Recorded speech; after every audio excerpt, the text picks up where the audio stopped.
Се одбележуваат 20 години од конфликтот во 2001 во кој припадниците на македонските безбедносни сили по неколку дневни борби го вратија под контрола Тетовското кале, кое на 14 март беше запоседнато од страна на УЧК. Председателот на Достоинство Стојанче Ангелов потенцираше дека не смеат да се заборават македонските бранители, кои што ја бранеа татковината за време на конфликтот. На денешен ден пред точно 20 години беше ослободено Тетовското кале, односно припадниците на безбедносните сили ги заземаа позициите на кои што дотогаш десетина дена претходно се наоѓаа припадниците од УЧК. Ова е прва ваква чиста воена победа на припадниците на безбедносните сили, кога со една сериозна воено-полициска комбинирана акција преку дводневни битки калето беше исчистено од припадниците на УЧК. Бев еден од оние кои што со првата група се искачи на калето како тогашен командант во посебната полициска единица. Она што го затекнавме овде можам лично да посведочам.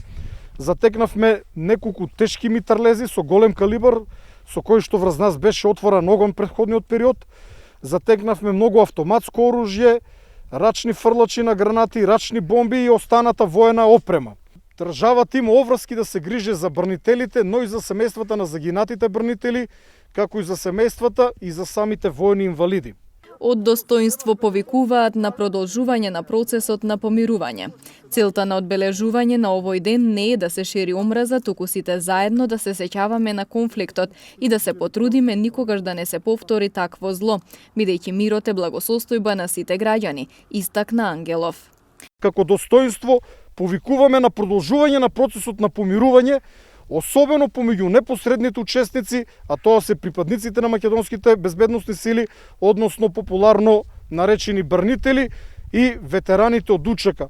Процес кој што мора да биде заокружен со целосно помирување, бидејќи Македонија е наша заедничка татковина на сите македонски граѓани, без разлика на нивната верска, етничка, политичка или било каква друга определба.